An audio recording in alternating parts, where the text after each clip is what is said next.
What's up, everyone? It is the Profit Report with AB and Steve. Happy Hum Day. Happy Wednesday. Coming in live. We had what, day 43, day 44. I'm not even keeping count. Every day streaming. You already know my boy AB is handling some family business, so he's not going to be on with us. You're going to be rocking with me today. And today, the company that we're covering, man, is a company that I've been interested in covering for a while. And today we're going to get the opportunity to cover it, look at it, dive deep into the financials. How's the stock doing? And it is, drum roll, Dave and Buster's, man. I'm a huge Dave and Buster's fan. We usually go there. I mean, we used to go there almost every week at one point, but lately we haven't been going. But yeah, man, Dave and Buster's is what we're gonna look at today. And let's start first. Let's look at their website. Let's see what's going on. I mean, it is almost it's almost in every state. Um, Really, I think one of the few big like gaming um type of companies that exists for families that exist all across the United States. There's not really a lot of companies doing this, um, and they offer different type of games. They also do party rentals. But yeah, man, I love going to Dave and Buster's, playing the different games. They have food. You could watch sports. Um, but yeah, man, this is what we're gonna be covering today. Welcome to the live, guys. Appreciate you being here, rocking with me on a Wednesday. Sorry for the time mix up. Just been a little hectic, but trying to make time and do this. So that's why the time is a little bit different than when we usually do it. We're going to try to stay consistent and do it at usual time, but nonetheless, we're still doing it. Before we dive into the financials, I mean, let's just look at the current, what the stock is right now. Let's see where they at. Oh, $25.43. Okay.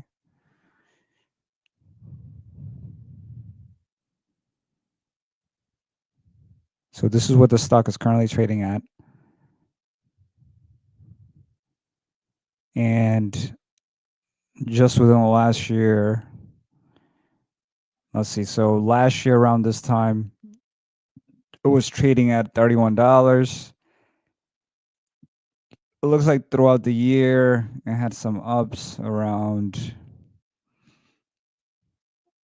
November 6th of last year, it had 42, but then it took some dip around December to 25, 49, and then it took a massive hit actually around early this year, went down to $17 in March, and then it went down even further in the April timeframe. Then it started rising up a little bit, got some momentum, and then now it's also in a little bit of a downtrend. Um, so we're gonna see if we could explain what is causing that. But before we dive into financials, just a little history. When did this company start? Who started it? Let's have AI help us with that. Dave and Buster's. Inception,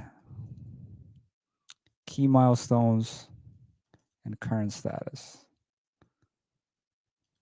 Happy hump day, man. Happy Wednesday, guys. Appreciate you if you're joining the live, and if you're rewatching it, thank you for joining. So it was founded in 1982 by David Corveo, and James Buster Corley. And it has evolved from its Dallas root to become a publicly traded company that acquired competitor Main Event in 2022. I'm not familiar with the main event. They don't have main event over here in the Northeast. In the late 1970s, Dave and Buster owned a business next door to each other in Little Rock, Arkansas. Buster owned a bar and restaurant known for its food and service. And then Dave owned a game parlor. The founders observed that customers were rotating between their two establishments, which led to their decision to combine food, drinks, and games under one roof. And then in 1982, they opened the first Dave and Buster's in Dallas, Texas. So key milestones within the business: they acquired by Edison Brothers stores. This investment allowed the company to finance further expansion into new cities. And then in 1995, the spinoff from Edison Brothers and went public. So they've been publicly traded for about 20 years now. The company's initial public offering helped fund a nationwide growth. And then '04, they acquired 9 Jillian locations. Following Jillian's bankruptcy, Dave & Buster's purchased several of its venues. And in '06, they were taken private. Oh, okay. The private equity firm Wellspring Capital Management acquired the company, and the stock was delisted from the New York Stock Exchange. And in 2014, they went back into the market again. After several years as a private company, Dave and Buster's went public again to support further expansion. And we talked about this, the involvement of private equity, and this is where you see it as well. Private equity could take a company if it's struggling or if they see an opportunity, they buy it out. They they make the business more efficient, and then after that, they list it back into the public market, make some money, um, and sometimes still take ownership stake, or they just exit, and you know whatever multiple profit they get from that, they take that and leave. um, 2022, they acquired Main Event. The significant acquisition combined two major players in the entertainment and dining space. And then Main Event CEO was appointed CEO of the combined company. Why is Main Event though sound familiar? We gotta look that up. And then in 2024, they opened first international franchise location. I'm surprised they just opened their first international franchise location last year. I thought they would have significantly more global presence. And then their first, it's actually in Bengaluru, India. Really? Wonder why they went to just straight to India and not like to Canada or Mexico, nearby locations, before they just went all the way. That is interesting. We're going to find out why. Current status, it says in 2024, mid 2025, continues to execute growth and revitalization strategy. And then the company is actively opening new Dave & Buster's and Main Event stores.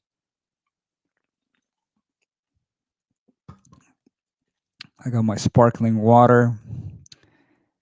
Acquisition integration. Following the Main Event acquisition, the company is focused on its long-term strategic plan to cement its position as leader in location-based entertainment. And then in early 2025, the company admitted to strategic missteps and announced it was vetting candidates for a new permanent CEO. Oh, so what happened in early 2025? And then as of its Q1 2025 report, the company reported a sequential improvement in its comparable store sale trends. And it's talking about the international franchise we just mentioned. And then they also maintain a partnership with the Make-A-Wish Foundation, raising over $19 million for the cause since 2012. So Main Event. I don't think we have it in Rhode Island. Main Event. What does that look like?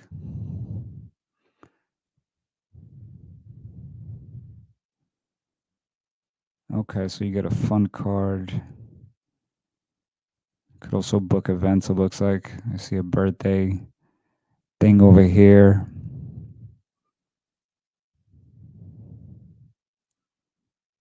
Okay, accept all cookies. Let's see.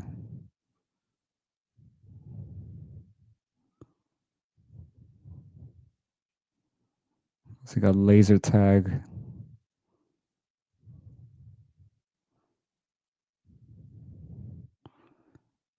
So it seems very similar to Dave and Buster's. Hmm. Let's see locations. View all locations. So they have some in Alabama, Arizona, Arkansas, California, Colorado, Delaware, Florida, Georgia, Kansas, Kentucky, Louisiana, Missouri, New Mexico, North Carolina, Ohio, Oklahoma, Tennessee. So it seems to be more in the down south and in the west. Not a lot of northeast location, but has a decent amount of branches. So Main Event is the other company that they own. They acquired in 2022. But there seems to be some type of something that happened with them earlier this year. What happened? Let's look at recent news. Dave and Buster's.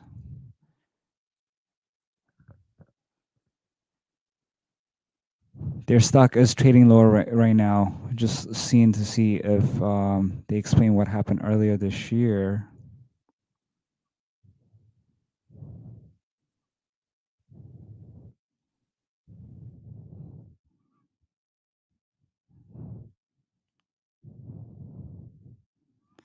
Let's see. Dave and Buster's missteps. 25.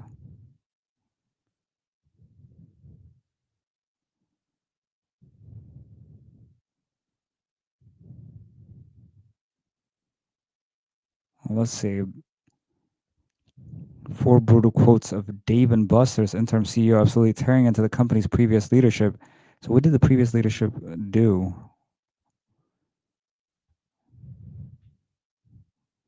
Oh, come on.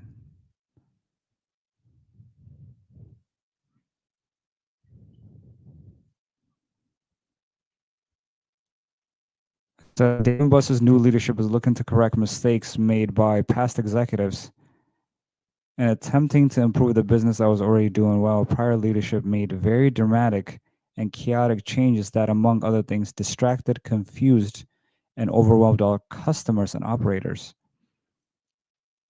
The gaming restaurant franchise CEO resigned from the top job in December to take over as CEO of the retail waxing franchise European Wax Center. Sheehan said he and other new executives have been systematically unwinding these mistakes. So, what mistake did the previous CEO do? Buster's previous CEO mistakes.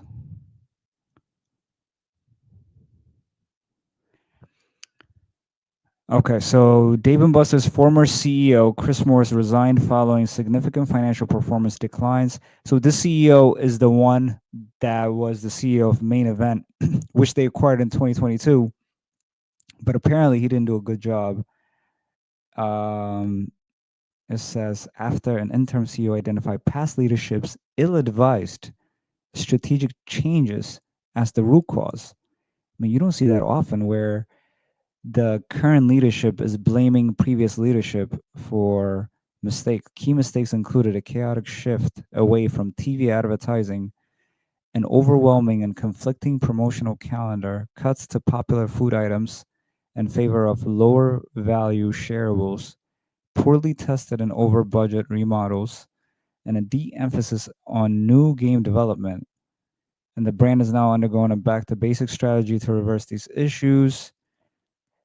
And it says a drastic shift from 90% TV advertising to almost zero confused and overwhelmed customers. And then promotion overload, an excessive and often overlapping promotional calendar, disrupted operations and customer attention. They also changed their menu Um, they also did a remodel. Prototype testing was inadequate. Store selection for remodels was poor. Investment and development of new games were de-emphasized. And then lack of data-driven decisions. The company failed to leverage its rich customer data for inside-led decision. And then operational overload, too many untested changes to promotions. Wow, okay. We're going to see if that's reflected in the annual statement, guys. Currently, their stock is trading at $25.43. And our goal is by reviewing the annual statement, we're going to see if there is potential for Dave and Buster's, if it's a good investment, and learn more about their business. That's what we're going to do. Happy Wednesday again, guys. Let's dive right into the annual filing. You can find the annual filing by it's called a 10K. You could either Google it, you could go to the actual company's website and just look at annual filings. You go to the SEC website, whatever is easier. Typically, it's just easier to just Google it. We're going to look at it straight from the company's website. This is their 10K, and their fiscal year ended February 04, 2025. Again, for people that are new, a company, a publicly traded company, could adapt any 12 months period. It doesn't have to be from January to December 31st. They could choose from February to February. They could pick March to March. Is whatever works for them for whatever reason. Their year ends February 4th. That's what Dave and Buster's chose. So that's what we're going to be looking at. We're going to be looking at from February 04, 2024 to February 04, 2025. Their next one is not coming out until February 04 of 2026. So the company is incorporated in Delaware, but their main office, actual physical office, is located in Coppell, Texas. So their stock is called Play. So if you want to buy their stock, it's under the trading symbol Play. Let's see. It is traded under the NASDAQ.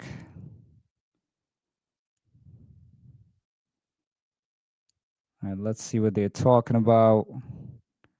One of the benefits of looking at the financial statement is, you get to make your own analysis based on, your own understanding of the business instead of relying on analysts. It's good to look at analysts, but it's also good to get your own perspective by reviewing the annual statement. That's what we hope to do with this. So Dave & Buster's Entertainment is the owner and operator of 232 venues in North America. That's it. I actually thought that they had more. That offer premium entertainment and dining experience for both adults and families under the Dave & Buster's and Main Event brands. It says as of February 4, 2025, the company had 171 Dave & Buster's branded stores in 43 states. So they're now located in all states, Puerto Rico, and Canada. Also, they do have Canada. So why do they not mention it as international? And other guests the opportunity to eat, drink, play, and watch all in one location. Each store offers a full menu of entrees and appetizers, a complete selection of alcoholic and non-alcoholic beverages, and an extensive assortment of entertainment attraction centered around playing games and watching live sports and other televised events. The company also has 61 main event stores in 22 states. So Main Event offers similar things, including state-of-the-art bowling, laser tag, arcade games, virtual reality. Unless otherwise provided, Dave & Buster's, DMB, we, us, all reference that, okay. Our fiscal year consists of 52 or 53 weeks, ending on the Tuesday after the Monday, closest to January 31st. Well, that's not confusing, huh? During fiscal 2024, the year-end day from Sunday to... So they're talking about because they picked this like silly... Oh, let me not say silly. They probably have a reason why they picked February to February as their fiscal year, but sometimes it falls on different days, so they're explaining why that is. Entertainment gameplay is a key aspect of the entertainment experience.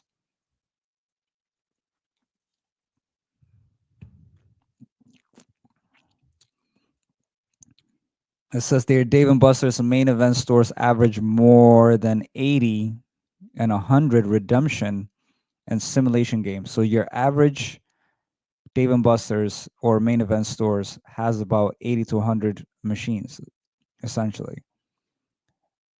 Respect depending on the location footprint. Most of our games are activated by gameplay credits on cards or other RFID devices. A customer purchases a card with the gameplay credits or chips at a automated kiosk or through the mobile application, and our entertainment revenues accounted for approximately 65.2% of our total revenues. So it looks like they're making most of them. Whoa, what's up, baby? All the way from the other continent, man. What's up, bro? What I'm saying, all the way from the motherland, man. Appreciate you being here, bro. We're covering Dave and Buster's, man. You know, I usually go there, man. That's my spot right here. And so their gaming is the biggest revenue generator, 65.2%. Redemption. What's good, AB? Trying to hold it down, man. I almost did not do it today. I was like, man, but I can't break the streak. I'm like, we're on 43, 44. I don't even know. I can't keep count. I'm like, I can't break the streak out here.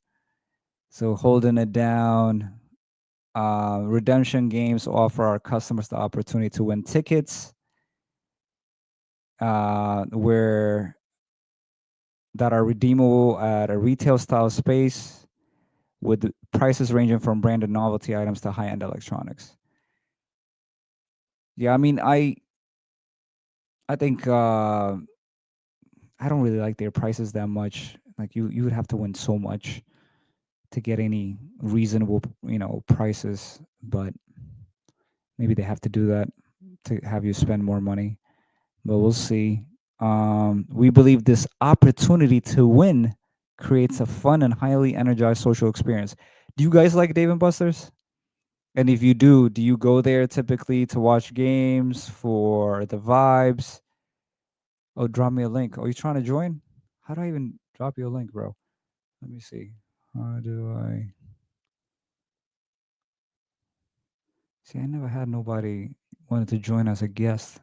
How do I drop you a link, bro? Oh, share your referral? Is it a referral link? No, that's not it. Hold up, hold up, hold up.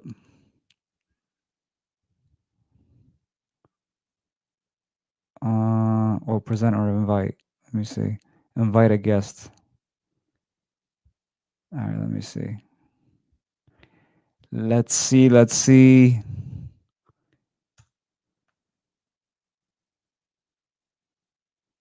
I just shared the link with you, bro.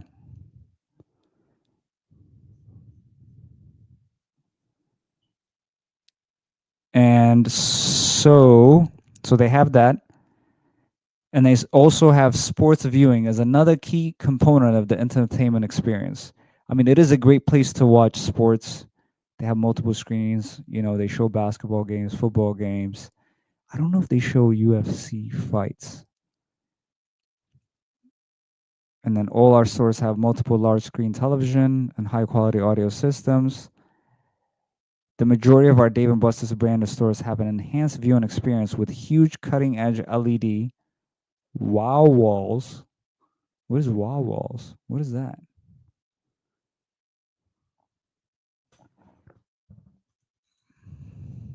Yeah, David and Buster's.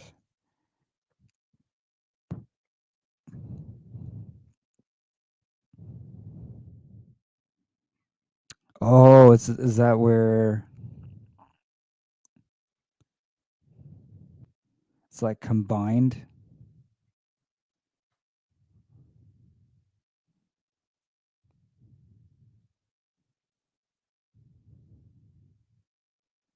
Come on.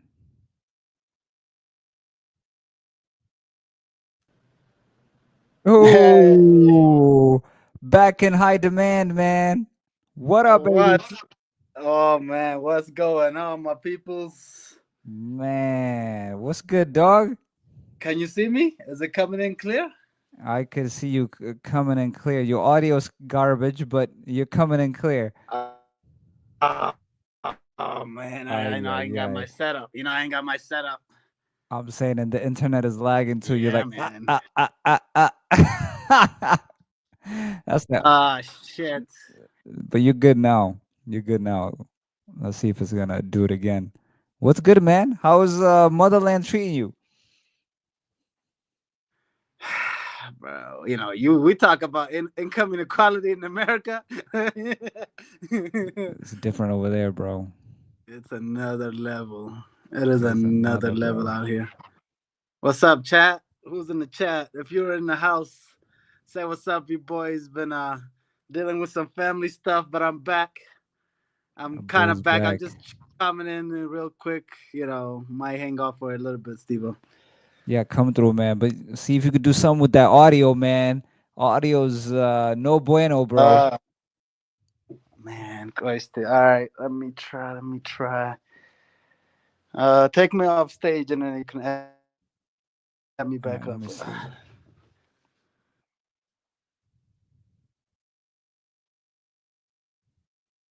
So while AB's getting set up real quick,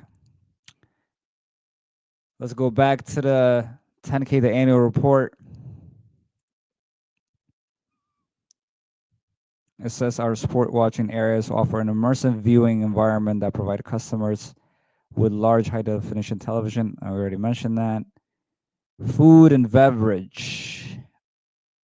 We strive to differentiate our food with quality, flavorful offerings guided by an inspired American kitchen.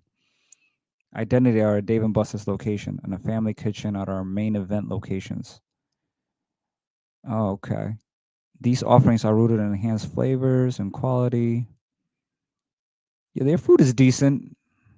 Um, I usually don't have it all the time, but when I've had it, it's pretty good. We will continue to evolve our menus to reflect the changing taste of our broader customer base with options for full meals, appetizers to share with friends. We deliver high quality offerings, including a wide variety of starters, one of a kind burgers, choice grade steaks, pasta, and low calorie vegetarian gluten friendly options. Yep, yep, yep. Each of our locations also offers full bar service. We are focused on maintaining a streamlined beverage menu for ease of execution. And beverage service is typically available throughout the entire store, allowing for multiple point of sale opportunities. We believe that our high margin beverage offering is complementary to other offerings at each of our stores. And competitive positioning, they're talking about how they are positioned as a business. You ready back on?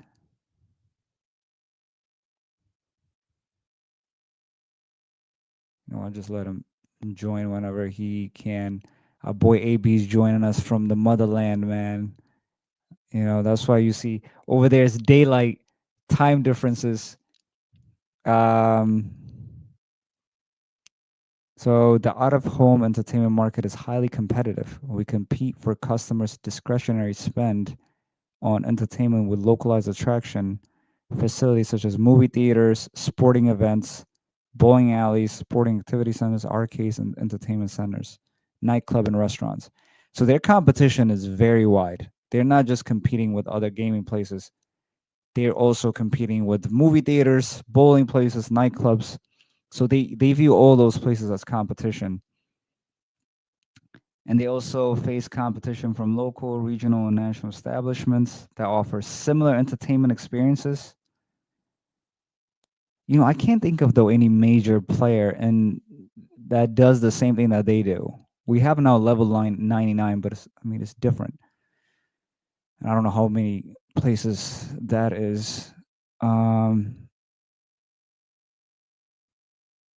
High brand awareness with broad customer appeal. We believe that customer experience at our store, supported by extensive marketing reach, has helped us create widely recognized brands. We have an approximate 90% national brand awareness. Let me see. You back. And then just like that, he's off again. This guy went somewhere else. All right, let me remove you. Let me put you in here. What up, dog? AB, you there?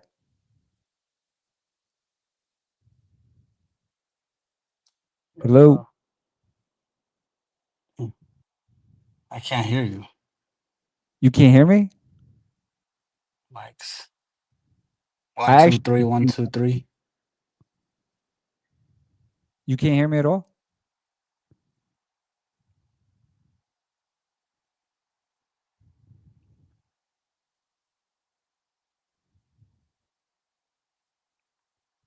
Let Still me stable. nothing? Can you hear me? I can hear you. You Uh, can't hear me though? All right, well, AB's getting settled, man. Let's go back to the annual statement. National 90% national brand awareness. That is incredible. I mean, I just want to know what other companies, what major companies in the US, what major companies have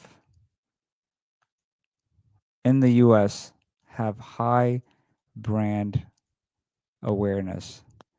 List top 10.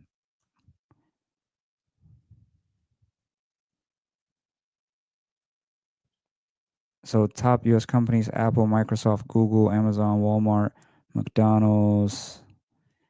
All right, let's see if we could have, where does Dave and Buster's come in this ranking? All right, AB. AB says he's staying in the chat.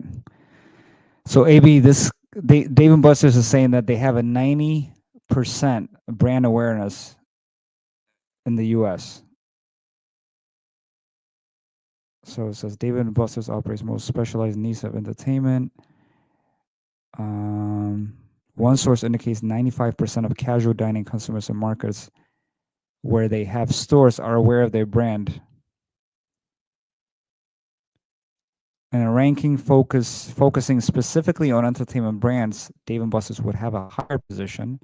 For example, one report places Dave & Buster's at number 12 among the most profitable American media companies, behind brands like Disney, Netflix, and Fox. Okay, so from an entertainment venue perspective, they do have, yeah, essentially that's what it means. It's 90% national brand awareness. So 90% of people in the US are aware of Dave and Buster's. I mean, that's huge. The primary target audience for our Dave and Buster's location is young adults and families, while our main event stores primarily focus on families with children. You know, people that don't have kids, if you're in the chat, do you go to Dave and Buster's? Like, is that a venue that would be like on the weekends, or I mean the weekdays? Is that something that would come at the top of your mind, like, yo, I want to go to Dave and Buster's? Because I mean, for us right now with the family, to be honest, Isaac was literally asking me today if we could go to Dave and Buster's, and he asks all the time to go to Dave and Buster's. Okay, so AB says date night. Okay, it is a great spot for date night. I mean, they have food, they have beverages, and they have little games. I actually think it's a good place to go for even like first dates and stuff. Like, breaks the ice. What do you guys think? Okay, so multifaceted customer experience. We believe that our combination of interactive games, attractive television viewing areas, high quality dining. Okay. AB thinks that they're making good margins. We're gonna see. They did fire their previous CEO. They have a new CEO now. And the new CEO is blaming the old CEO for a lot of the mistakes, which you typically don't see in the corporate world, where CEOs are blaming previous CEOs, but that is the case right now. AB says once you buy those machines, it's all gravy from there. We're gonna see, man. I don't know how much maintenance those machines take. Um, but let's see. AB thinks that once you do buy those machines, that capital investment, he's saying it shouldn't be as expensive to maintain them. He said they closed the one we used to go to on Richmond. I don't know why. It's a Tesla center now. I see. Our new games in combination with new food and beverage offerings and focused attention are intended to help us retain and generate customer traffic. Okay, store models generate favorable store economics. It says our entertainment offerings have low variable costs. So AB is right in that regards. What that means is once the entertainment like system, the game system has been placed, there's not a lot of cost to maintain them or to fix them and stuff because that's what they mean by low variable cost, generating a gross margin of 91.5%. Sheesh. Wow. Okay. So since entertainment generated 65.2 of our fiscal 2024 revenues, we have less exposure to increasing food costs and associated restaurant labor than traditional restaurant concepts. As a result, our business model generates strong operating cash flow. I'm very surprised that it's that high. Jesus Christ. So those machines must not break often because 91%, my goodness. They must be like their machines must be like fridges, you know what I'm saying? Once you buy it, it doesn't break.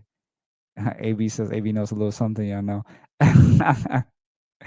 That is impressive. I'm like, who makes these machines? They don't break at all, it seems like. Um, our favorable store economics allow us to target favorable new store returns, averaging at least 35% and 25% cash on cash returns on 1 year and 5 year periods. Wow. Incredible. Okay. All right. I mean, we're seeing a lot of good numbers right now. I hope this reflects how much they're making.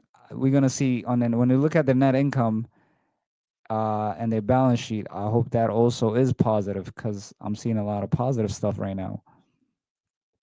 AB's asking for the licensing cost, so maybe he thinks that's at the high end. We're gonna see how much that cost. Strategy: we have a multifaceted growth strategy. So drive growth and comparable store sales. So offer the latest entertainment at competitive prices. They say we believe that our diverse offering of games and amusement activities is the core differentiating feature of our brands. We plan to continually update our games each year through the development of innovative or proprietary games and the purchase of new games that will resonate with our customers. Okay. And then they say we also intend to extend our programming capabilities at our stores by offering more curated content and creating a calendar of ongoing and one-time events. Another way for growth for them is they offer novel food and drink to bring people together. They say they strive to improve efficiency by simplifying execution, allowing us to deliver dishes hotter and faster and improve customer experience. It says drive customer engagement through strategic marketing and loyalty offerings. I mean, as being a Dave and Buster's customer, they do advertise a lot. We always get in some type of email offering us discounts or some type of perk.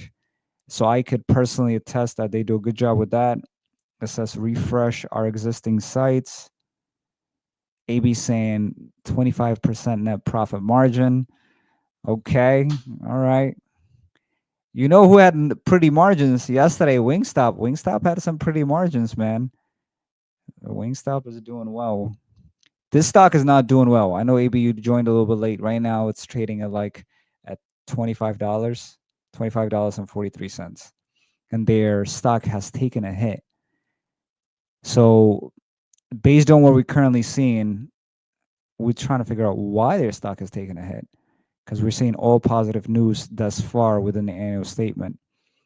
And we're currently looking at how they're going to drive growth, such as drive incremental sales volume through advertising and hosting special events. I've hosted events at, I think I did Rebecca's birthday over here at Dave and Buster's before many years ago. Their price is very reasonable. We continue to focus on opportunities to grow special event sales, including optimized online booking, um, drive an improved experience, and optimize operation through targeted technology investments. We continue to streamline our service model through store level technology. We also continue to invest in analytics tools. Okay, all right. Invest domestically in our brands. So they also own Main Event. Um, I don't know if they have that down south, AB, but they also own that. That has about over 60 stores. It's similar to Dave and Buster's, just slightly different. They have a bowling alley and stuff like that. In 2024, we opened 11 Dave and Buster's stores and 3 Main Event stores. In fiscal 2025, the number of openings will depend on many factors, including our ability to locate appropriate sites. So they don't have a clear idea of how many they're going to open, which is kind of strange actually. Why do you not know how many stores you're going to open in 2025? That's bizarre. They say we're going to okay. We base new site selection on analytical evaluation. So they do some research. Dave and Buster stores, it says our Dave and Buster stores vary in size from approximately 16,000 to 70,000 square feet. Jesus Christ, that is huge. That is a lot of real estate. To optimize sales per square foot and further enhance our store economics, we currently utilize 3 basic formats when designing new stores. The target size of our future large formats is expected to be between 30,000 to 45,000 square feet. So they're planning on reducing their footprint because 16,000 to 70,000 square feet, that is huge.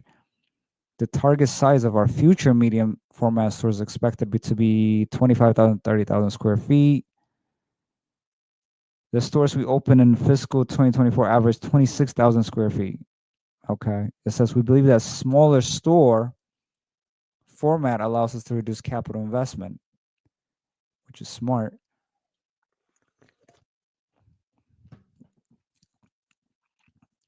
It says for the smaller format, we have reduced the back of house space and optimized the customer facing area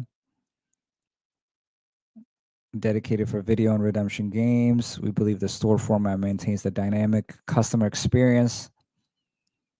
Main event stores are also approximately 37,500 to 78,000 square feet.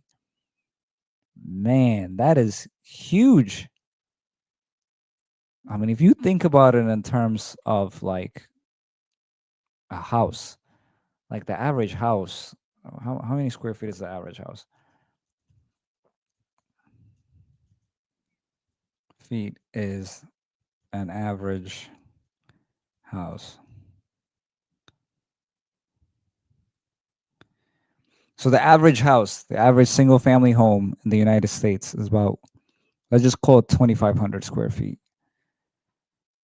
So your Dave and Buster's or Main Event stores is approximately 20 to like 30 times a typical single family house. So it is huge, huge. But when it's that huge as well, their lease cost, if they don't own their properties, is pretty high because most of the time they're located in like malls and like prime real estate. So we're gonna see if that is also true when we look at their finance. But that might be one of the reasons they're reducing their um, square footage. It says the Main Event stores we opened in fiscal 2024 average approximately 50,000 square feet. Okay. If an existing building is identified in a target location, we could open a future store outside of this range depending on projected store economics. So invest in foreign operations says we are expanding the Dave& and Buster's brand through international franchise agreements. So as of February 4th, 2025, we have signed 6 international franchise partnership, which will expand the Dave& and Buster's brand location in the Kingdom of Saudi Arabia, United Arab Emirates, Egypt, India, Australia, Dominican Republic, the Philippines, and Mexico. Under these partnerships, we plan to open 30 to 40 franchise Dave& and Buster's locations. In December 2024, we opened our first franchise locations in Bangalore, the capital and largest city in the southern Indian state. We plan to open at least 5 additional franchise locations in fiscal 2025. I am surprised that they haven't expanded internationally already. They just starting. And the first one they open is in India, which is an interesting choice. Why India right off the bat? But they are heading the right direction, but I am surprised they already don't have international presence. It says to drive international expansion, we have developed key strategic initiatives, include a customizable footprint to drive improved economics. Okay. We also operate two stores outside of the United States in the Canadian province of Ontario. It says the ones outside of the U.S. are subject to various risk of doing business in a foreign country, including currency fluctuation, changes in laws. Yeah, makes sense. Human capital management. Okay. Our culture. In our stores and our support center, we are committed to being a fun creators.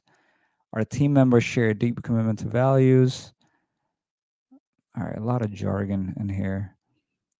So as of early 2025, February 4th, 2025. So their fiscal year ends, by the way, February 4th, 2025. They don't do January to December 31st. They do from February to February. They had about 23,420 employees, consisting of 89.8%, almost 90% are hourly team members, 8.3 store management, 1.5 store support, and then a small percentage to dedicated special events sales force. This is our value bind us to shared commitment.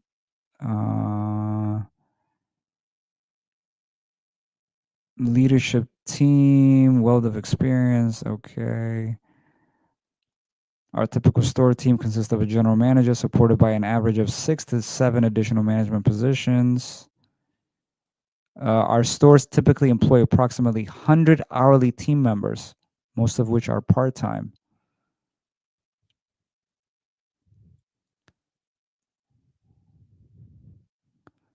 Let's see, attracting talent. We seek to hire exceptional, experienced leaders. We offer performance-based compensation. In addition to salaries, they have bonuses, stock awards, employee assistance programs. In addition, our salaried and our team members are also eligible to participate in a 401k plan. Oh, that's nice. And medical, dental, vision insurance plan. Talk about developing talent. They offer training, corporate responsibility. We don't need to know that. They do partner with Make-A-Wish Foundation. They do give. Let's see, what else? They also have a Buster's Legacy Fund, another nonprofit where they help people. Advertising and marketing. Okay. We offer a range of promotions, daily specials, events, and key holidays and cultural moments. Popular promotions include Eat and Play Combo, all you could eat wings paired with a $10 power card. Our media offerings are diversified, including connected television, digital video marketing, social media. They also invest in their mobile application, web platforms. Now it says we are now able to track in-store transactions for our customer retention programs, offering promotional messaging based on the guest in-store spending habits.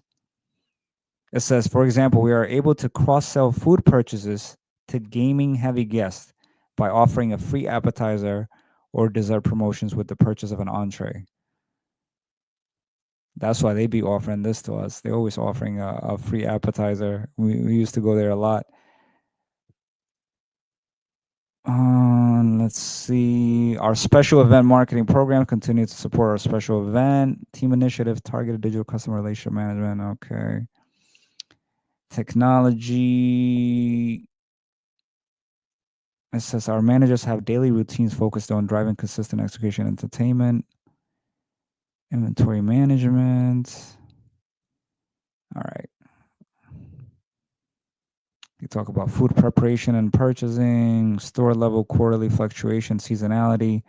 It says our revenues are influenced by seasonal shifts in consumer spending. Typically, we have higher revenues associated with the spring and year-end holidays. There's people coming out of the winter, maybe they go to Dave and Buster's after winter is over into the spring. And then year-end around the holidays also they experience some higher traffic. It says we'll continue to be susceptible to impact of severe or unreasonable mild weather. And then third quarter, which encompasses the back to school fall season, has historically had lower revenues. That makes sense. Suppliers, the principal goods used by us are redemption game prices in food and beverage products, which are available from a number of suppliers. We are a large buyer of traditional and amusement games. And as a result, we receive discounted pricing arrangements. But they also talk about tariffs and stuff also affect them.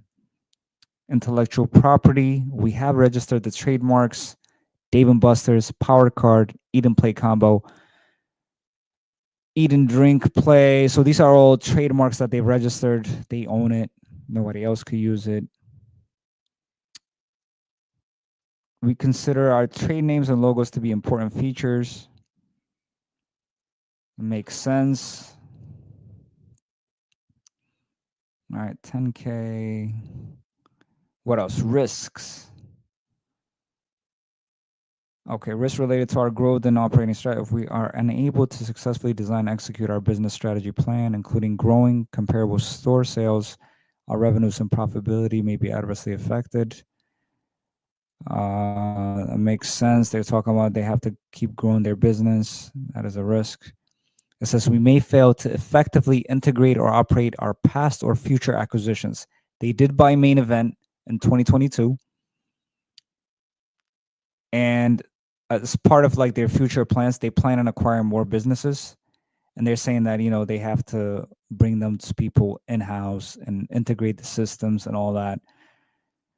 So if they're not able to do that, that's going to affect their business. New or improved technologies or changes in consumer behavior can negatively affect our business. Yeah, that makes sense. Let's see what else. Change in consumer preference. It says the out-of-home entertainment market is highly dependent on consumer discretionary spending levels, which may be negatively affected by economic conditions, fluctuations in disposable income, and changes in consumer confidence. For people that don't believe in economics, like my boy AB, look at this. You're talking about economics, man. People can't spend. It affects the bottom line. All right, other things we may not be able to compete favorably in the entertainment and restaurant markets. It says that it's very competitive right now. There's a lot of because their competition is not just other Dave and Buster's type stores.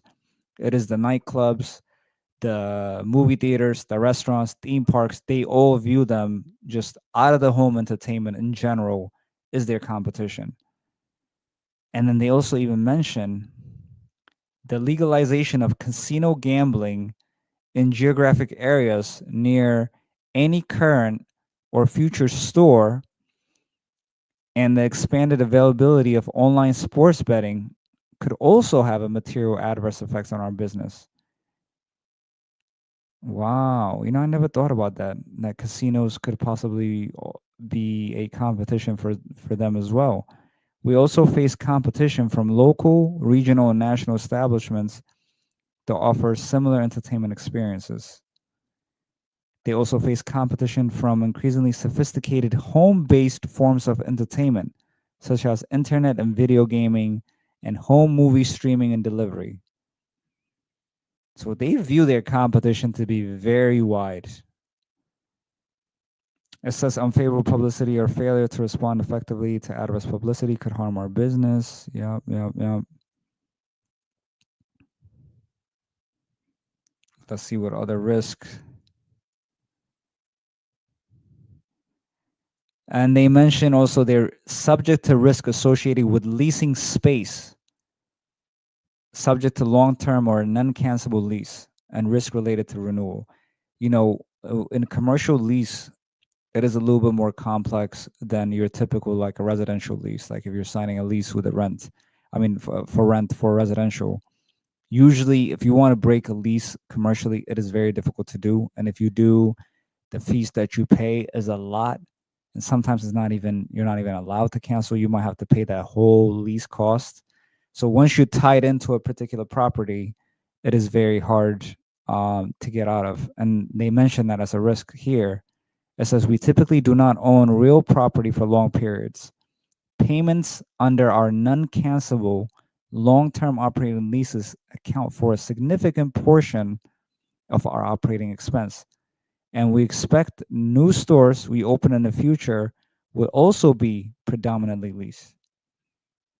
And it says the lease typically provides for a base rent plus an annual either fixed or consumer price index base rent escalator, meaning they rent also is subject to yearly like inflationary, like they might say 3 to 5% or whatever the percentage is. It increases every year. Certain leases also have an additional rent based on the percentage of the revenue generated by the stores on the lease premise. Wow. Why would they kind of agree to those type of terms? So certain leases that they have also they could get a portion of the revenue that they make. We generally cannot cancel these leases without substantial economic penalty. If an existing or future store is not profitable and we decide to close it, we may nonetheless be committed to perform our obligation under the applicable lease, including, among other things, paying the base rent for the remainder of the lease term. So, like AB mentioned, they closed the Dave and Buster's in Houston at the Richmond location. But if they had agreed already to a 20-year term and they want to cancel early, they still would have to pay that 20-year term fully out, depending on the type of lease they have. But it seems like they have a lot of these non-cancelable lease arrangement,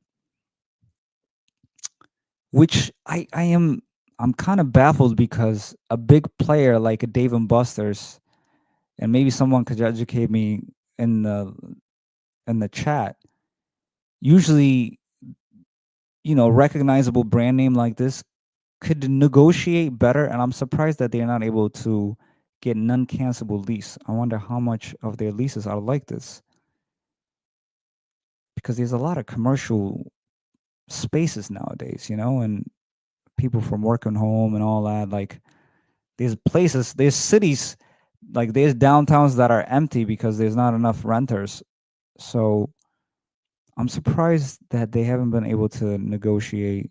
Um, but they're just stating as a risk. We don't know how material this is, how many of these kind of leases that they have. Perhaps they'll discuss it down the line. But if they have a lot of those, I am surprised. I'll be shocked. Our financial performance and the ability to successfully implement our strategic direction could be adversely affected if we fail to retain or effectively respond to a loss of key management. All right, so you're talking about they don't have key management. They could be also affected. We face risk related to our substantial indebtedness and limitation of future source of liquidity. Okay, when you see this, they must have a good amount of debt because they're talking about if they're not able to pay some of the debt that they have, they might not get future funding as well. Um, And there are sometimes, depending on what kind of loan you take, there are also certain requirements that they're saying some of those restrictions could also affect their business.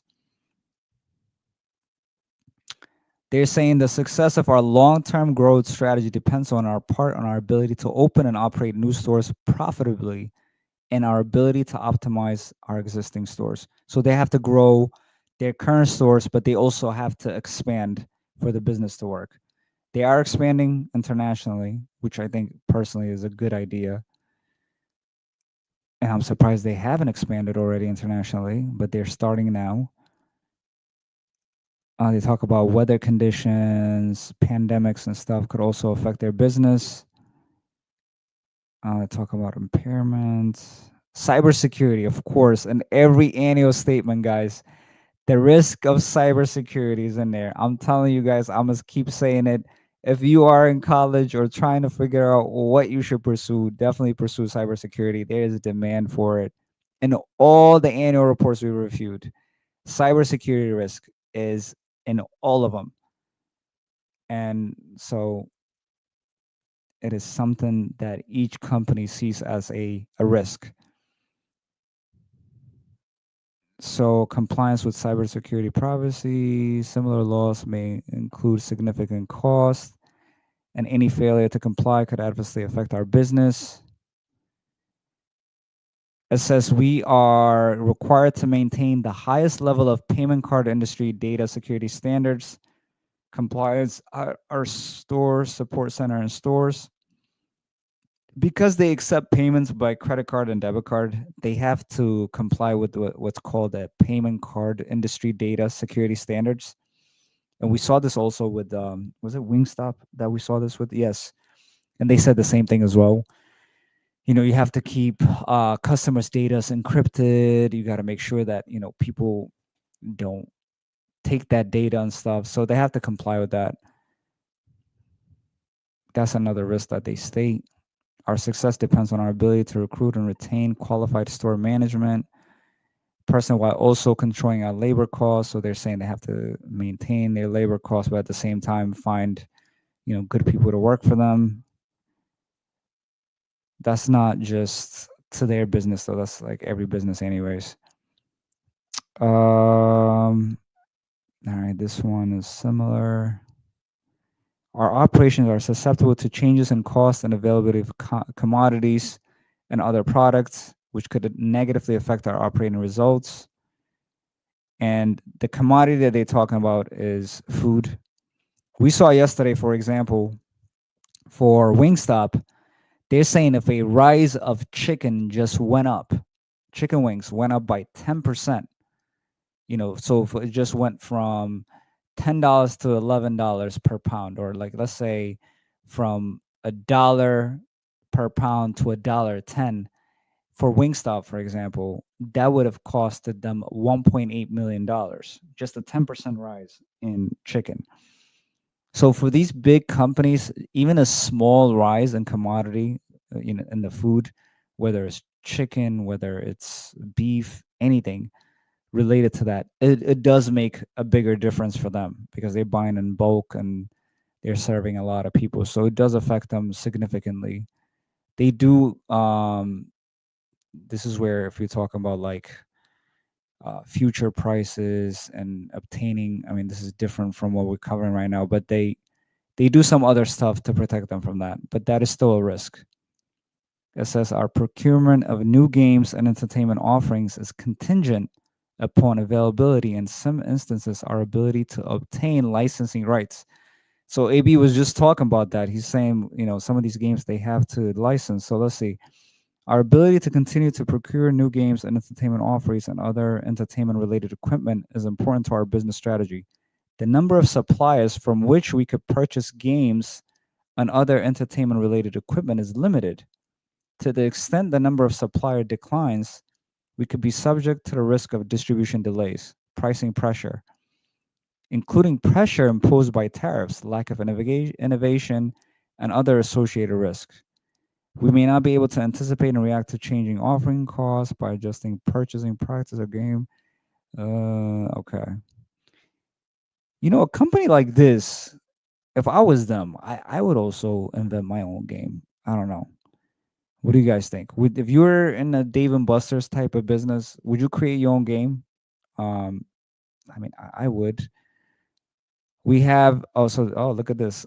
Right as I was saying that, it says we have successfully developed several proprietary entertainment offerings that are not available to operations outside the company.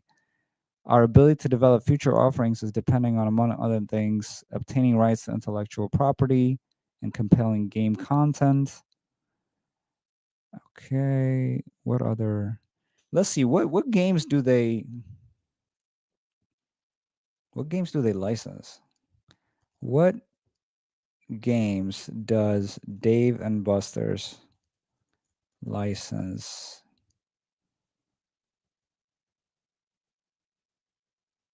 Um, pay.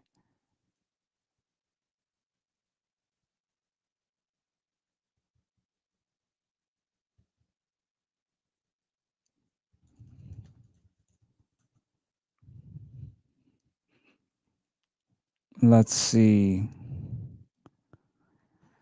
So a lot of video games. So all right. See, these are the games that they license: Mario Kart, Jurassic Park, Minecraft, Halo, Top Gun Maverick, Guardians of the Galaxy, Star Trek, and they also offer several games under license from major sports league, NBA Hoops and NBA Superstars, Hot Wheels, NASCAR Pit Stop, Wicked Tuna. They have a game named Wicked Tuna, really? And they also have their own titles. Um, they offered VR games such as Godzilla, VR, peer-to-peer betting. What? It says the company in 2024, the company partnered with software company Lucra to allow members, if it's a loyalty program, to place wagers on arcade games like and basketball shootouts. What? Like, so you could win money? Peer-to-peer betting. Hold up. Can you win actual money with the peer-to-peer betting?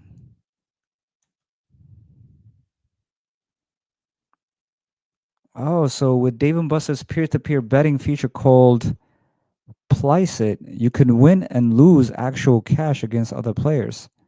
The feature, which is part of DMB Rewards app, allows members 18 and older to challenge each other on skill-based arcade games. How it works: the cash is wagered directly between two players, not against the house. The money you win is added to your digital wallet in the Place It app, not as game tickets or chips. The betting is facilitated through gamification software from a partner company, Lucra. What? To avoid strict gambling regulation, the feature is limited to games of skill, such as skee ball and hot shots basketball. Some users have reported that fees are charged for cash withdrawals for. Wow, this is brilliant. Oh my God, this is brilliant. Oh man. So you could play against your friend or you could play with a stranger and you guys could place a wager and you could win money and then you could take it out and then Dave and Buster's takes a cut. Oh my God, I think this is brilliant.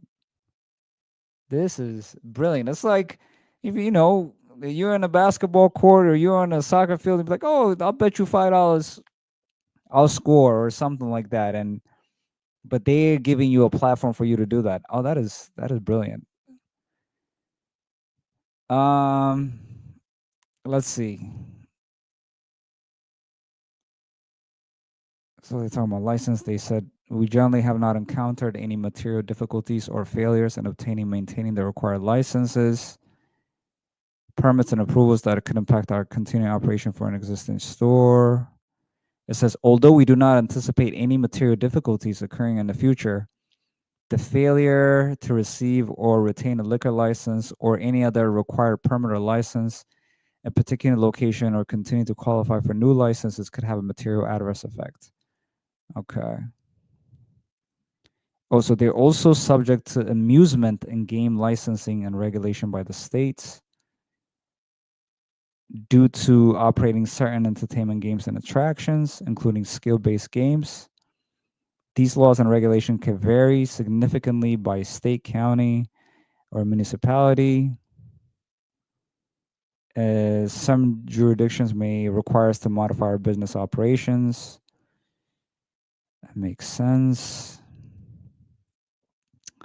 We're subject to extensive laws and regulation, fail to comply with the new laws. Okay, talk about laws that they have to abide by. What other risk? We face potential liability with our gift cards and gameplay cards under the property laws of some states. It says our gift cards, which may be used to purchase food, beverage, and merchandise, and gameplay credits in our stores may be considered stored value cards. And then it says certain states include gift cards under their abandoned and unclaimed property laws and require companies to remit to the state cash in an amount equal to all or a designated portion of the unredeemed balance on the gift cards based on certain card attributes and the length of time that the cards are inactive. To date, we have not remitted any amounts related to unredeemed gift cards to states based on our assessment of applicable laws. Okay.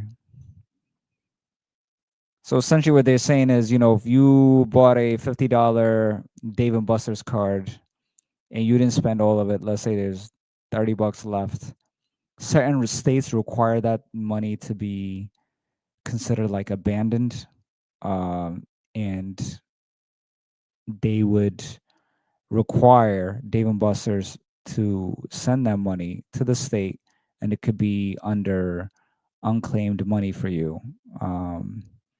And in case this is like a little off topic, but if you want to know if you have unclaimed money, you could literally go to your state website and find it, or you could go to like unclaimedmoney.com, or is that what it was? And you could just Google your name and you could see if anybody owes you money.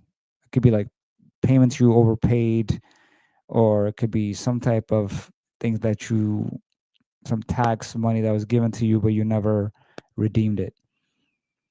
Again, we're talking about Dave and Buster's. We're looking at some of the risk. Let's see. What is this? It says litigation. We're also subject to dram shop. What is that? Statutes in certain states in which our stores are located. These statutes generally provide a person injured by an intoxicated person the right to recover damages from an establishment that wrongfully served alcohol beverages to the intoxicated individual. What? In many instances, litigation of these claims result in significant judgments and settlements under dram shop statutes. Wow, I didn't know this. This is why they don't want to serve you more alcohol, because of this thing called dram shop statute. That's why they cut you off, because the place also would be held liable. Dram shop, okay. Failure to adequately protect our intellectual property could harm our business. Okay. The market price for our common stock is subject to volatility. Yeah, their stock has been volatile. We don't know the reason why yet, but we're going to find out. What else? What else? Let's see. Unsolicited takeover proposal. Additional risk. Okay. Our fourth amended and restated certificate according to a specific course. All right. We don't need to know that. General risk factor, change in tax laws could also affect their business. Of course. Internal controls. Yep. All right. Let's see. These are some of the properties that they own. In Alabama, they have, I am surprised, man. They don't really have a lot of stores across the U.S. I thought they have much more than that. Alabama, they have three. California, they have 22. They have one main event. So 23 in total. Florida, they got 10. They don't really have a lot in a lot of states. New York, they have 13. I'm just pointing out the ones that they have a lot in. Pennsylvania, they have 8. In Rhode Island, they only have 1. And that's the one we go to, the one that they do have. Texas, they have 15 in total. They actually have more of a main event than Dave and Buster's. In total, they have 37. So in total, they have 232 locations as of February 2025. Legal proceeding. No, I don't see anything. Right here. So they do offer a dividend. Um, oh, sorry. They did not. There were no dividends declared. I'm sorry. I read that wrong. But they have approved a share repurchase program.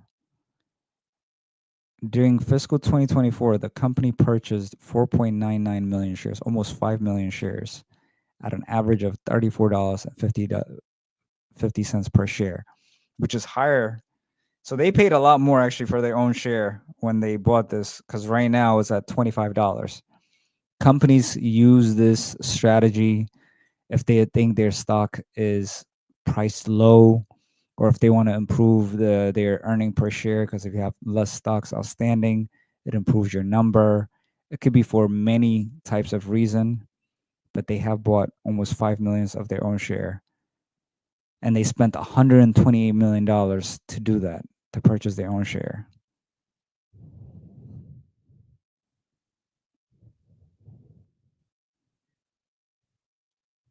Wow.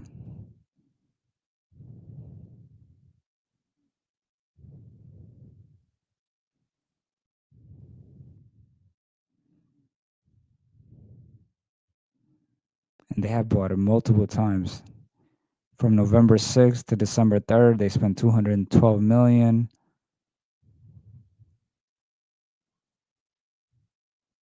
And then after that, from December 4th to January 7th, another 155. And then just within 1 month, 128.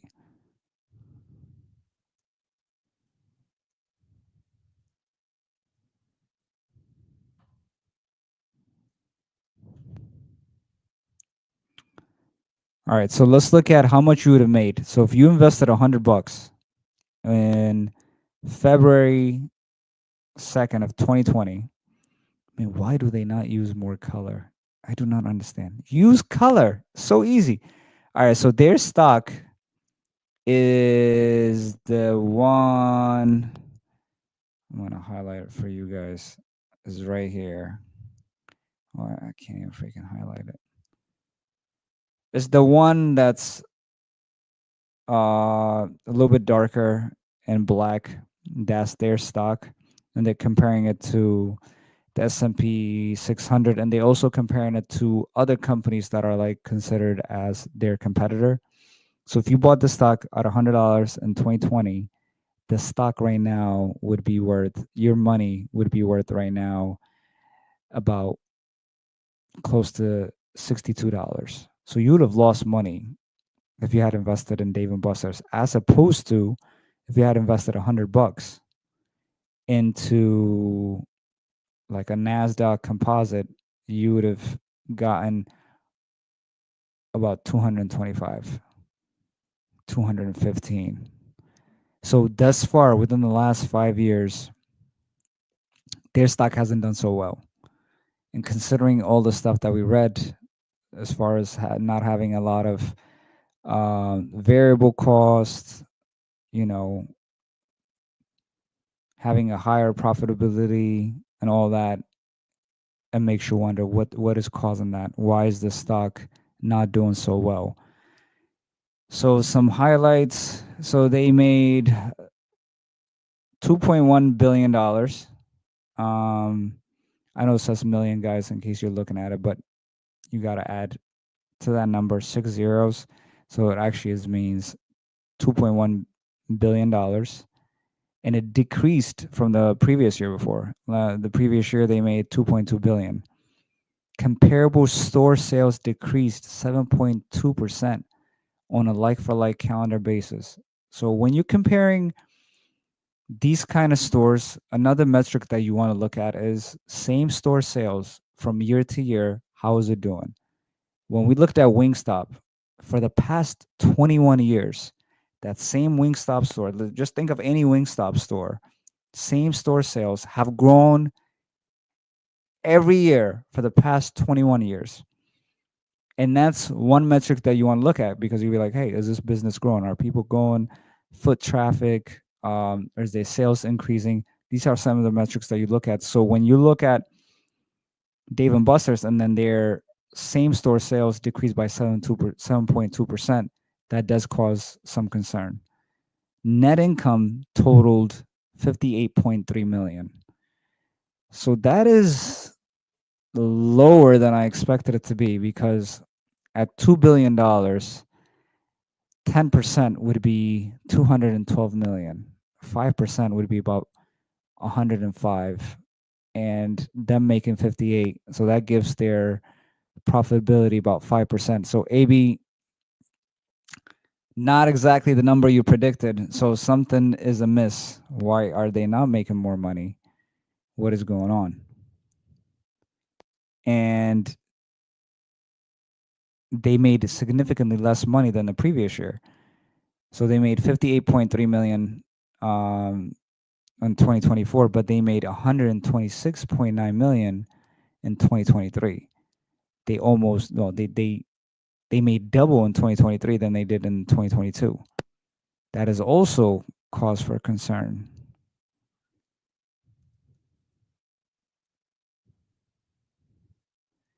Oh wow, hold on. So the company fiscal year consists of 52 or 53 weeks ending on the Tuesday after the Monday. Fiscal 2024 contained 52 weeks, while fiscal 2023 contained 53 weeks. The 53rd of the fiscal 2023 contributed approximately what? 1 week of difference. So because they picked this, I don't want to call it stupid, but their year ends on February 4th, 20 their year ends from February 4th to February 4th. But sometimes because of how the week falls and stuff, sometimes it becomes 52 weeks, sometimes it becomes 53 weeks. So in 2023, they had 53 weeks. In 2024, they only had 52 weeks.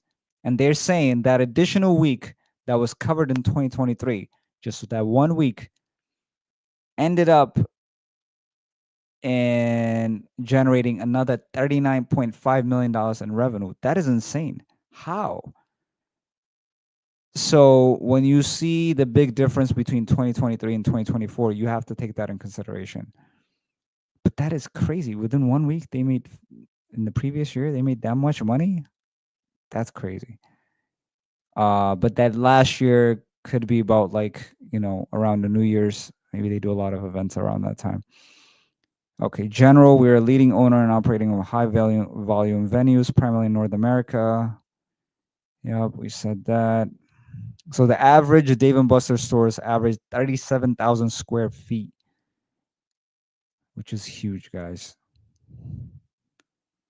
Talk about their strategy. They already talked about that earlier. We don't need to cover it. Key measures on our performance, comparable store sales. And I was just mentioning that. Comparable store sales as a comparison of sales to the same period of prior years. We historically define the comparable store base to include those stores owned and open for a full 18 months. And then same store sales has declined from 2023 to 2024.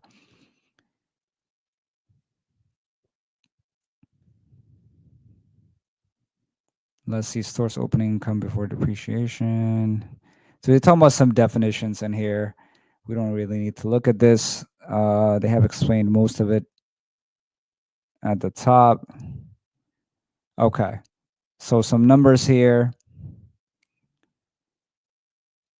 So they have in their business, they have the entertainment aspect, which is the games and stuff at Dave and Buster's, and they also sell food and beverage.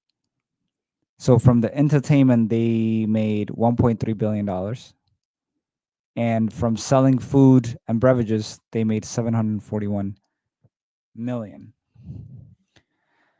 So total revenue was about 2.1 billion. Cost of entertainment, the gaming is damn. That's impressive. 118 million. That's all it cost them. It's only 10%. Yeah, I mean, we have seen that. So that's highly profitable. But even their food and beverage, their cost is not a lot. AB, I wish you could tell me actually, is this for a restaurant business?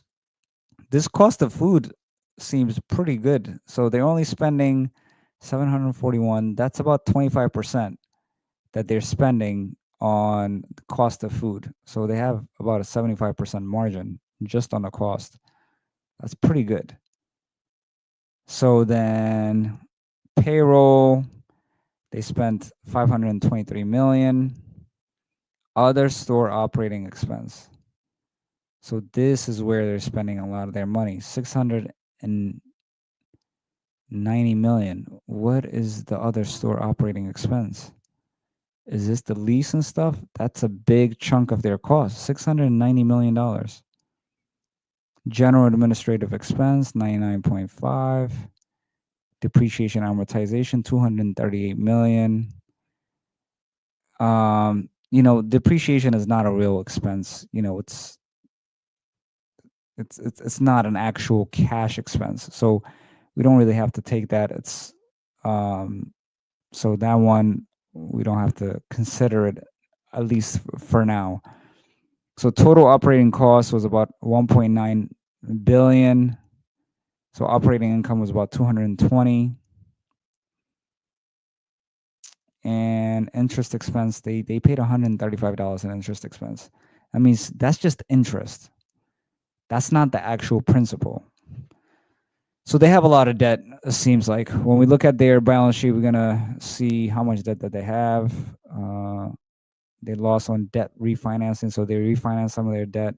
They spent 15 million on that. So provision for income tax, they paid about 11.6 million dollars.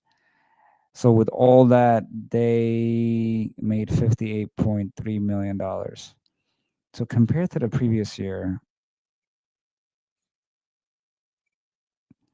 there wasn't a big spice. I mean, a big spike in any of the cost. They did make more money on the revenue side, but from a cost perspective, there's not anything actually that stands out. They do have a lot of operating expense, and I'm thinking that's because of the lease cost. But we're gonna find out. Hopefully, they go into detail. Let's see, share-based compensation, system implementation cost. Let's see. Other cost, 28.5.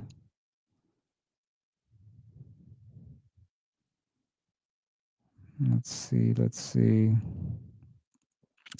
Comparable store revenues, 1.8. Non-comparable store revenues, 261. Again, they make significantly more on entertainment revenue. So they made $1.3 billion on entertainment revenue, food revenue, 506 million, and beverage. So they're not selling a lot of drinks in here. So people are not going to Dave and Buster's to have a lot of drinks. They're not making a lot from that.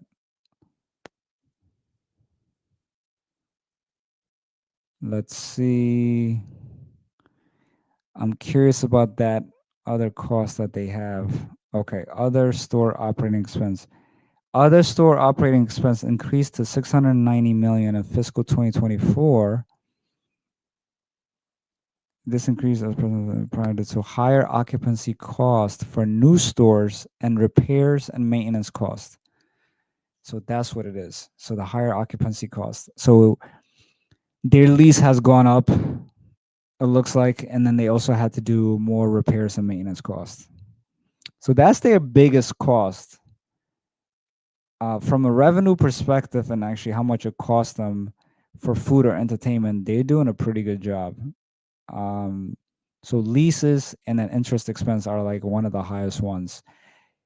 As far as how much they paying for labor and stuff, it's somewhat reasonable. It's not crazy. So that one does not cause for alarm. Debt.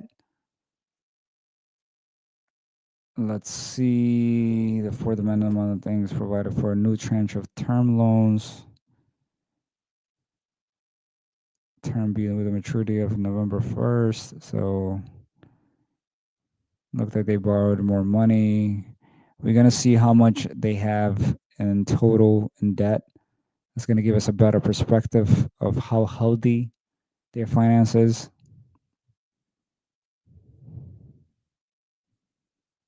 Let's see. Let's see.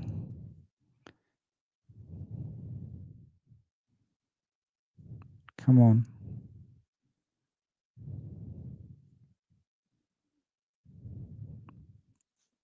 All right. So they spent on 2024 new stores. They did spend a lot of money, 236 million. Remodels itself, they spent a lot of money on remodeling, 238 million.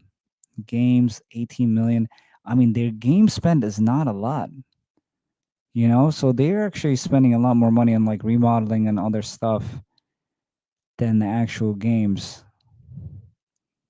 Payments from landlords, tenant improvements, sale leaseback.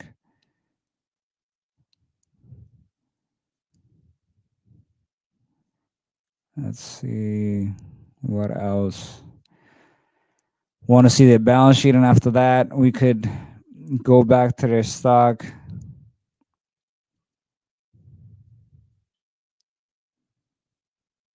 Happy Wednesday, guys. Well, at this point, it's Thursday. It's 1 a.m. over here in the East Coast, man. I'm rocking with you guys.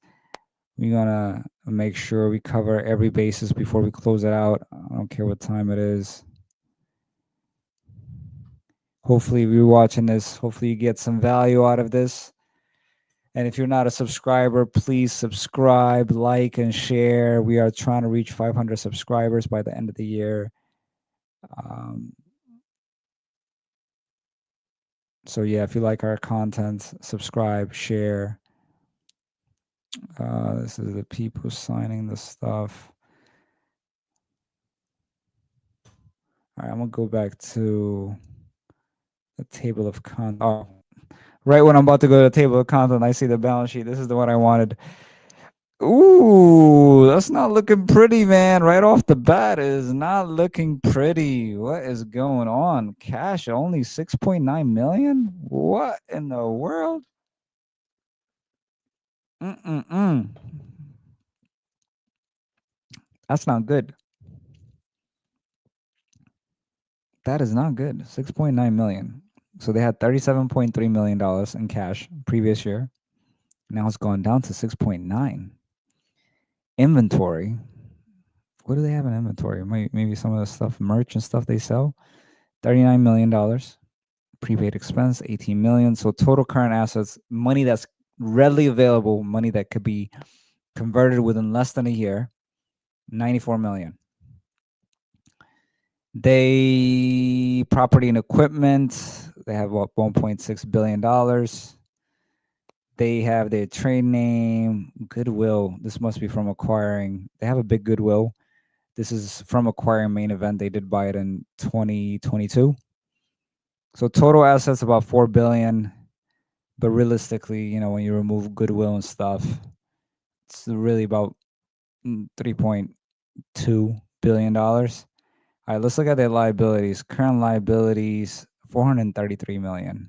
That is concerning. So their obligations, payments that they have to make within a year is 433 million, but you only have 94 million in current assets. So that is not good. That would cause some concern. So from a money management perspective, they're not doing a good job. Especially earlier, I saw them buying their own stock back, and you can't even meet your current liabilities. All right, let's see long term debt. Actually, I have to admit, actually, I thought that long term debt is going to be way higher. So their long term debt is about $1.4 billion. It's not as significant as I thought it was going to be. Um, but it does also make you wonder, what are they spending a lot of their money on, because they don't own, and most of these machines and stuff, I don't know how much they cost, and the company's profitable. It must be most of this money that they're spending is on the renovation and on lease costs. But yeah, it's not terrible, but their cash balance does concern me. I mean, they only have 6.9 million dollars in cash, and they had over $50 million in net income. So what's going on? What are they spending their money on? We got to look at their cash flow statement to kind of get a better picture, because that just doesn't make any sense to me. There's a little bit of mismanagement right off the top. Just looking at this, you can see their cash statement. I know they're investing a lot. All right, so this is their cash flow statement. So the thing that you want to see, when you look at the cash flow statement, is the net cash provided by operating activities. And this is the number. So from their business, actual cash from their, you know, playing games, letting people play games, from selling food, selling beverages, they generated $312 million. So, which is good, right? But then they spent 530 million in capital expenditures, and this is for the store openings, for the renovations that they done. So they are aggressively spending. So they're thinking about future expansion. When you see a company is spending this much, they're thinking about growth. So they are spending a lot, but it just a lot more than what they're making. So from a cash management perspective, it does cause you concerns. Like, you're borrowing and spending on capital expenditure, but a big capital expenditure is some of this. Can you rationalize it? And I don't think they can, because that's why the CEO got fired. CEO got fired earlier this year, and now there's a new CEO. I don't know if he got fired or he got let go, but one way or another, the CEO, the previous CEO is no longer. There's a new CEO, and the new CEO is blaming the old CEO, and I don't blame him now. Looking at some of the investments that they're making, it doesn't make sense. They borrowed more money. They borrowed $1.4 billion, and then they paid off their old debt. So they borrowed new money, paid old money, and then after that, this is where I get mad. I've gotten mad about this stuff. They spent $171 million buying their own stock back. And when they did buy their own stock, they purchased it at $34.50, much higher what the current price of their stock is. Their current price is $25. So right now, if we were just doing analysis, they lost money. So for each stock that they bought, they lost $10. They bought about 5 million shares. So 5 million shares times 10, if they sold it right now. So they lost about 50 million off of this stock repurchase. You know what I'm saying? Buying your own stock at a higher price lost you $50 million. I mean, they still hold it. They haven't reissued it yet, but I'm just saying, on paper, they technically have lost $50 million. But they spend that much. And what is concerning to me is they only have now $6.9 million in cash. Because look, this is the other number, that this is what they call free cash flow, is ending cash and cash equivalents. You say that's 6.9 million. That's how much they ended up in cash. And for a company that has a lot of debt obligations, you want to see a little bit of higher number in there. So, and that dropped from the previous year. They had 37.3 million. Now they have 6.9. So that's not good, because even if you want to borrow more money, banks or Other places will look at your balance sheet and say, hold up, you're not looking that healthy and you might not get favorable terms. So this is not good. 6.9 million in cash balance. And you spent 171 million dollars buying your own stock back. You lost money on that. It's just, oh man, I don't know. Sometimes you wonder, these people, how much was this guy getting paid? You know, how much was the previous CEO getting paid? How much was the previous Dave and Buster's CEO paid?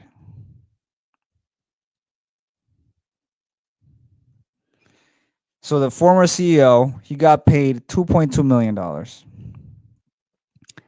They currently have $6.9 million in cash.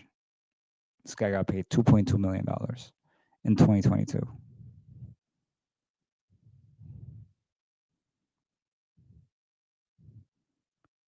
Let me see. How much did he get paid in 2024? How much did he get paid in 2024?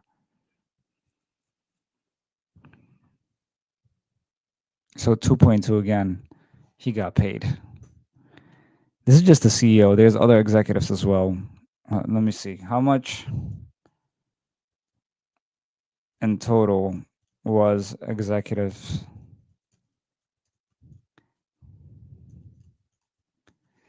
I don't mind executives getting paid a lot of money, but it also has to be rationalized with performance, right? If the company cash balance and stuff is not looking that well, it's hard to rationalize it when the company's not doing that well. But look at this. The chief marketing officer received $1.5 million in compensation. The CFO got 1.4. Senior VP of real estate and development 1.1. This is insane.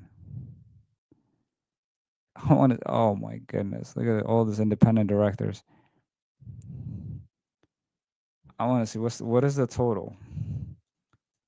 The total of executive.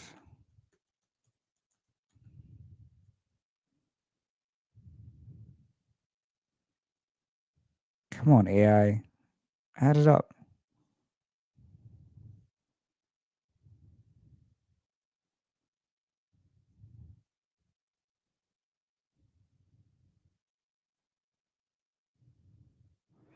Let's see if it could give us the total compensation pay.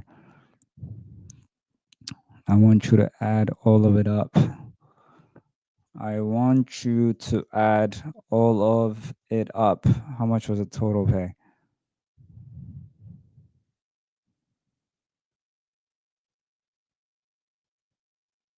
Oh, come on, AI. But yeah, I mean, looking at it, right? CEO 2.2 million, CFO 3.1 million.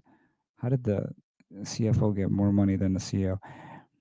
Uh, Chief marketing 1.5.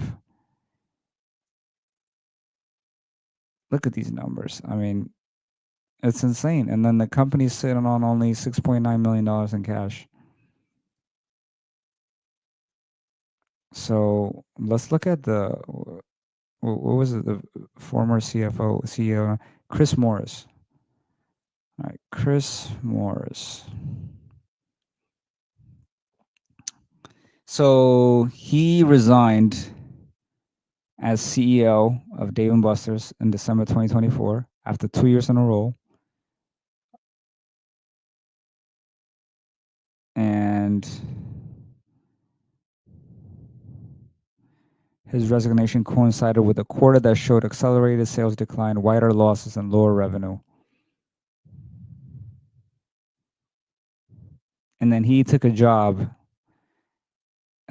as a CEO for a company called European Wax Center.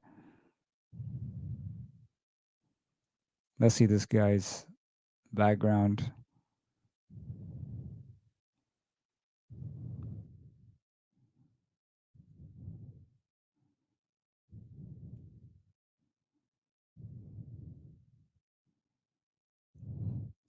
It's just surprising to me that he even got another job that quick, considering how the company was performing. So he's currently the chairman and chief executive officer for European Wax Center, and it's the largest and fastest growing franchisor of out of home waxing services. And then he served as CEO for Dave& Buster's for 2 years. Prior to that, he was the president and chief executive officer for Main Event Entertainment. Before that, California Pizza Kitchen. He does have a lot of experience. It seems like based on his LinkedIn. Oh, he used to be an auditor. Oh, similar to me. Okay. Used to work at Applebee's. But yeah, he's currently not in the role anymore. They do have a new CEO, Dave and Buster's, new CEO, new CEO, Torren Lau. Who is that? And this is recent news. July 15, 2025, they announced, has appointed Torren Lau. It says, after careful and comprehensive search, Taran is a talented leader and seasonal operator with highly successful track record of growing and improving businesses and brands in the U.S. around the world. He is a seasoned global executive with 25 years of experience at Yum Brands, where he most recently served as president of KFC US. In this role, he led aspects of the brand's operation across the US. Prior to that, he has held key leadership roles, including global COO for KFC. So that's the experience. So this guy is the new CEO, Taron Lau.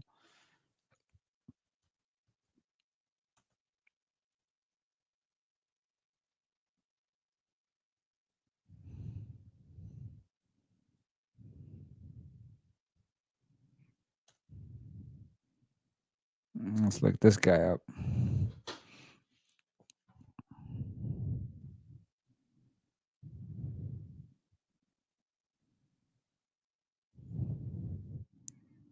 So this guy is the current CEO.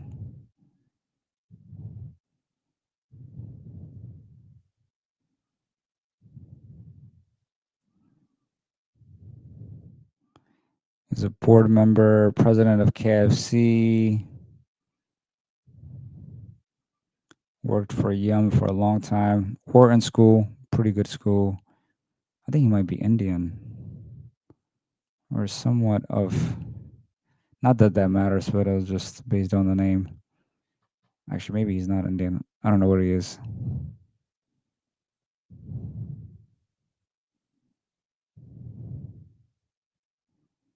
So this is the new guy.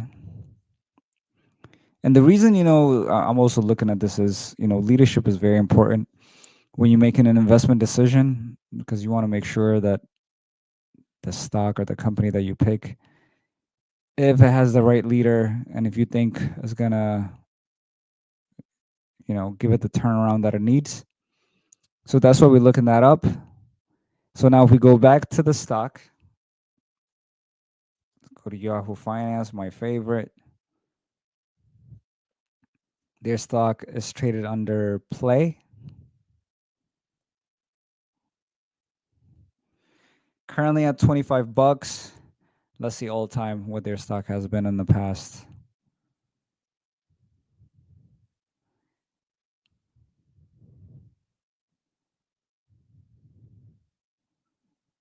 Not a lot of volume. The beta is high. Whenever you see the beta over 1, it means it's a volatile stock.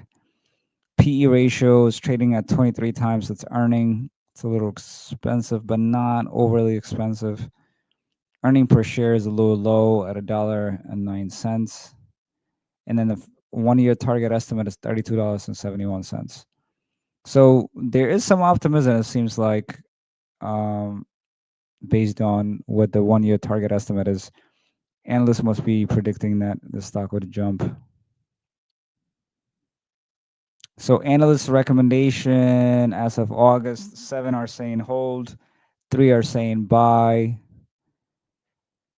And then the average consensus is 32.71. If that is correct, that would give you almost a 30% bump. So if you invested $1,000, that would translate to about $1,300. And same thing if you invested $10,000, that would equate to about 13,000. They did miss their last quarterly expectation, as you can see above that red, where it says Q1 2025. They missed it by 25 cents. Their estimate. But I would have to say, just based on everything that I looked at, most of the stuff that's going on with Dave and Buster's, it is fixable, honestly. I don't think there is like major issues that I see. The only major issue that I do see is the same store sales declining, but that is a not necessarily a Dave and Buster's issue. It's more of the economics of what's going on right now. Inflation being high, people not having enough disposable income, that would cause um, people not to go to Dave and Buster's as much. So I don't put that necessarily on Dave and Buster's. That's a bigger issue. But from a overall business perspective, the company is generating a decent amount of revenue. Their cost is their actual cost for the machines and the licensing is not that high. Cost of food is not that high. One of their biggest costs is really the leasing of their stores, which they're making modifications. They're decreasing their real estate space. They now made a modification to make it a little bit smaller, especially considering they make more of their money from the entertainment and the space that holds, this other additional spots like the bar and the restaurant. They could reduce that in space. Also, from a money management perspective, they are, buying their shares back when they shouldn't. Renovation costs and stuff are a little bit on the higher end, and even the new CEO is saying some of the cost for that was unfounded, and it was as a result of the previous CEO. Even their food entree choices were reduced. Some of the food that people liked, they were removed by the previous CEO. So this new CEO is thinking about bringing that, and they calling it back to basics. So looking at all that, and the other thing that excites me, really excites me about Dave and Buster's is their peer-to-peer wagering system where you could play a game and you could wager against one another, and you could go there, play a basketball game. It's only on certain skill games, and you could wager against your friend or whoever, and you would win money, and Dave and Buster's would take a cut of that. Considering how gambling in general has become very popular with casino, online gaming, and stuff, I could see this being very attractive. And the other things also to consider is, you know, interest rate is there's a good likelihood that interest rate is going to be lowered in the next Fed meeting in September. Usually, when that happens, it's more money flowing, easier borrowing environment. Usually, that also increases consumer spending. There's also a holiday season coming up based on historically and by Dave and Buster's themselves, they do get um, a higher number of visitors around that time period, so their revenue might go up. There's also them going back to the basics, and making sure the food is good and all that, with the new leadership as well, and perhaps better money management, I think this stock might be a hidden gem, guys. I think this has spiked my interest in just looking at top institutional holders, BlackRock, Vanguard. I mean, the typical people. Yeah, I am low key interested in the stock, and I think I myself might buy some. And look at insider purchases in the last 6 months. This is another thing I look at: is what is the sentiment inside the company? Are people buying the stock, selling the stock? And I'm looking at in the last 6 months, there are they purchased 323,000 shares by insiders. These are people that work within the company, and sales was only 5,931. So people are somewhat inside are optimistic about the stock because they're buying more than they're selling. Um, so that's also another indication of what people are feeling. Let's see. Another indicator that we could look at is how many people have what's the short interest for Dave and Buster's. I'm telling you guys, I like Dave and Buster's, man. I mean, I personally like Dave and Buster's anyways, but then reviewing this company, I think some of these things, if they fix it, ooh, was approximately representing about 17.6% of the float. So it represents a decrease from a decrease in short interest indicates that fewer investors are betting against the stock or existing short sellers are closing their positions. So guys, look, it says the short interest for Dave and Buster's was approximately 5.98 million shares as of July 31st, 2025, representing about 17.6% of the float. This represents a decrease from the previous month, which had a short interest of about 6.22 million shares. And shorting in a simple form, it means if people are less bullish about the stock, if they're not as optimistic with their stock, they short the stock. They borrow some shares from people, um, and they sell it in the short term. And then later on, they're anticipating they could buy it at a lower price and give it back to the people that they borrowed their shares from. That's kind of what short means. But if you see less people shorting the stock than previously, that means investors are saying, hold on, I'm not betting against the stock as much as they were before. So that's also a good sign. And usually the people that short a stock are more sophisticated investors. It could also be, people that take risks. But most of the time, these people know what they're doing. And not the average investor is not shorting stocks, but they do a lot of research and stuff. So when you see that number also decreasing, it gives you an indication. All right, they even those people are seeing, okay, it's not, they're a little bit more optimistic than they were before. So that also gives us a better perspective. Like, hold up, and I'm feeling the same way. And I mean, the stock is only trading at $25. You know what I mean? For one stock, that's not bad. You can't even play a lot of games for $25 at Dave and Buster's, but then you could buy their stock for $25. Consider that. Last place I want to look at. Let's see, Seeking Alpha. Let's see if without the premium though, I don't know if they're gonna show me a lot of Dave and Buster's.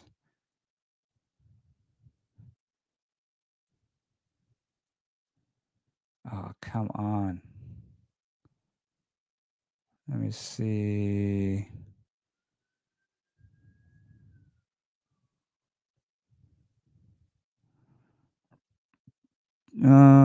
Share buybacks going wrong. The rating downgrade. You see, they talk about this the share buyback. I was saying the same thing Betting big on a debt fuel turnaround, a polarized high risk turnaround. This is a February 2024.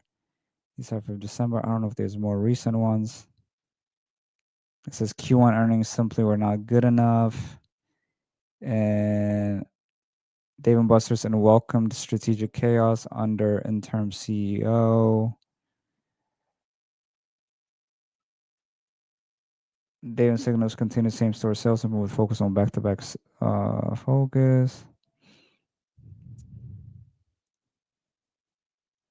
Yeah, and then the other thing I will mention is they're also expanding internationally. And is David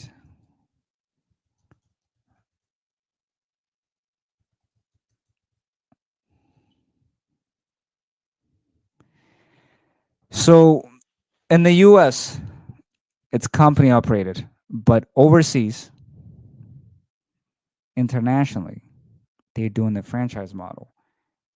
So that's a different from the previous arrangement that they have. And how much does Dave and Buster's make in a franchise model?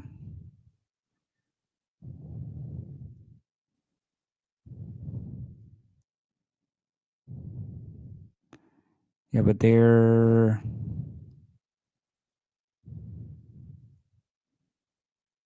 no, but hold on. Aren't the international locations franchised? So international locations are franchised.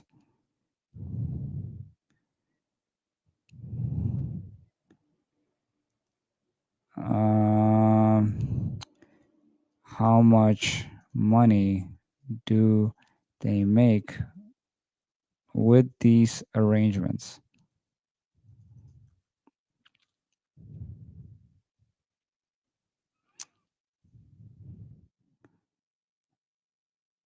So they're predicting that the international development could generate between 60 to 80 million in incremental EBITDA over the long run. While they're not directly tied to revenue, it requires Dave and Buster's requires international franchise to have a high net worth, minimum 10 million, liquid assets at least 5 million, and this is just substantial franchise fees and ongoing royalties. Yeah. And that's the other thing too I would say about Dave and Buster's, right? I don't know why they're not franchised. Why they're not adopting that model? Why are they not? I know they're doing this now internationally, but why are they not doing that in the US as well? You know, it is less overhead. But what is the association? Why they're sticking to just company owned? You know what I mean? It's not, especially considering most of their revenue is coming from entertainment. You know, we've seen this model. You know, we see like Starbucks, Chipotle are company owned. They don't do the franchise model. But then we looked at Wingstop. We've seen McDonald's. We've seen Jack in the Box, Domino's. They use franchise models and it works well for them. And especially with a entertainment venue like Dave and Buster's, especially with the entertainment systems, they don't have a lot of variable cost, meaning upkeep and stuff like that is not a lot. So what is your major concern of franchising? You could just be collecting and doing quality control, especially considering they don't have a lot of stores. They have over 200 and something stores. That's not a lot. So there's room for expansion. So I don't know why they're not adapting the franchise model.